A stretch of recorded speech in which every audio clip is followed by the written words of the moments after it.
Oi, aqui Gêner Cristiano do canal Histórias São Humanas para mais uma aula sobre o socialismo e o movimento operário. Nesse momento nós estamos trabalhando com os principais conceitos do socialismo científico e nessa aula o nosso conceito é materialismo histórico. Vem com a gente!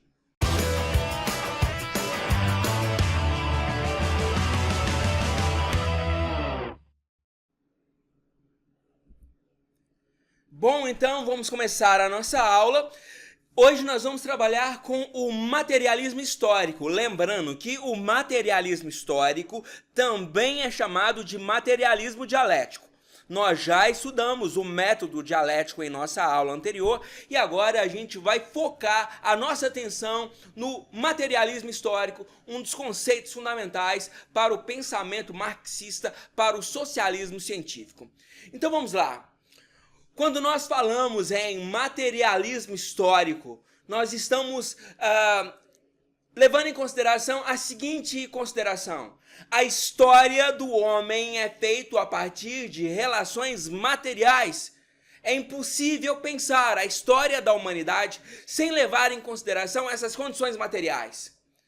Para Marx, só é possível compreender a história, analisar a história e modificar a história a partir do momento que você entende que essa história da humanidade é construída a partir de uma base material, por meio de fatos materiais.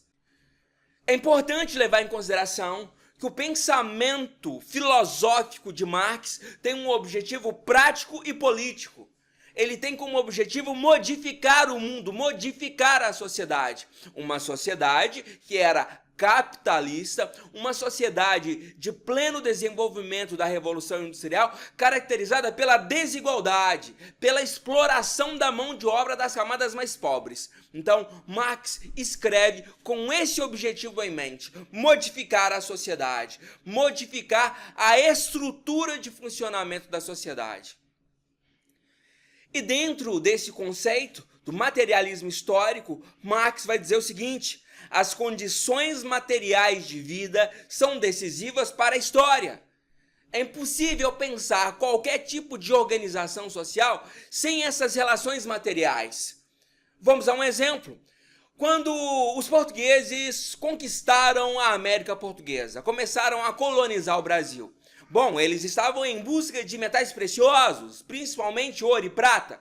Eles encontraram esse ouro e essa prata logo de cara? Não. Tiveram que se contentar com a exploração do pau-brasil. Estamos falando, portanto, de uma base material. Depois de explorar o pau-brasil, os portugueses introduziram aqui na América Portuguesa, aqui no Brasil, a exploração, o cultivo do açúcar, da cana-de-açúcar. Estamos falando de uma outra base material que determinou por muito tempo o funcionamento da sociedade colonial no Brasil. Posteriormente, nós tivemos a descoberta das minas de ouro e diamantes aqui no sertão de Minas Gerais, e isso modificou completamente as relações políticas, econômicas, sociais e culturais que Portugal estabelecia com a sua colônia. Posteriormente, quando o Brasil já era independente, qual foi o nosso principal produto, o produto mais valioso, a base material de sustentação da nossa sociedade? O café. Então, para Marx, as condições de vida, aliás, as condições materiais de vida são decisivas para o funcionamento da história. As condições materiais determinam, em última instância, as condições políticas, sociais, econômicas e culturais. É impossível pensar qualquer tipo de organização humana, qualquer tipo de instituição humana que não seja caracterizada, que não tenha como um elemento fundamental as bases materiais de produção. Pare e pensa bem. Se tem alguém à toa dentro da sua casa, alguém está trabalhando para pagar as contas. Não existe almoço de graça. Sempre tem alguém trabalhando para pagar a sua conta. Então, se você, nesse momento, está em um cursinho pré-vestibular online ou presencial, você precisa de tempo. Óbvio, você precisa de tempo para estudar. E se você está tendo todo esse tempo para estudar, e se tem alguém pagando o seu cursinho online ou presencial, nós estamos falando de condições materiais de vida. Então, essa é a essência do materialismo histórico. As condições materiais determinam toda a organização, todo o desenvolvimento de uma sociedade. Vamos a um outro exemplo aqui. Pare e pensa que você é um filósofo vivendo na Grécia Antiga. Ora, meu amigo, minha amiga, na Grécia o trabalho era escravo. Então, os escravos estavam trabalhando, enquanto os cidadãos gregos tinham todo o tempo livre do mundo para desenvolver a filosofia, para desenvolver a política, a democracia, para se dedicar à guerra, porque tinha alguém trabalhando por eles, os escravos. E em uma sociedade dominada pelo trabalho escravo, não existe a menor preocupação em melhorar, em desenvolver as técnicas de produção. Porque as outras pessoas que dominam a superestrutura da sociedade, os cidadãos, nesse caso, eles não precisam trabalhar. Então, se eles não precisam trabalhar, eles não têm a menor preocupação em melhorar as técnicas de trabalho. Ou seja, o pensamento é influenciado pelas relações materiais da sociedade. Para Marx, nós podemos dividir a sociedade basicamente em duas partes: a base e a superestrutura. Qual é a base da sociedade? As relações materiais, as relações econômicas e as relações sociais. Ou seja, a forma como as pessoas encontram para produzir alimentos, para produzir as suas roupas, a forma como esses produtos são comercializados, os ganhos econômicos que você obtém com essas atividades e as relações sociais, as relações familiares que são criadas a partir dessas bases. E a superestrutura seria algo mais abstrato, por assim dizer. É o modo de pensar da sociedade.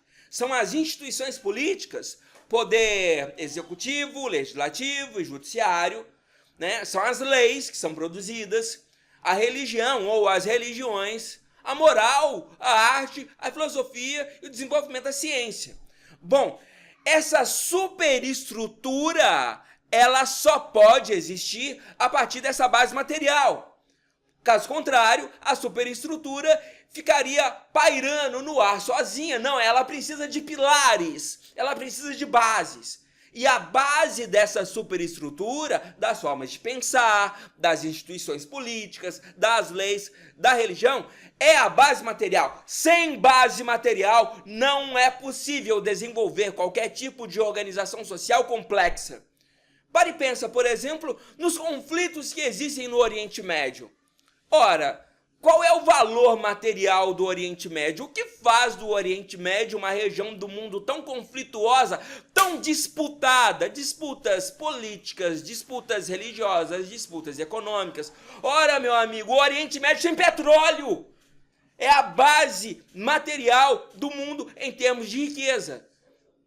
Então, sem essa base material, é impossível pensar na superestrutura, nas organizações políticas, na religião, na moral, na arte, na filosofia. Porque tudo isso aqui que eu estou falando, em termos de superestrutura, isso necessita de uma base material para ser desenvolvida.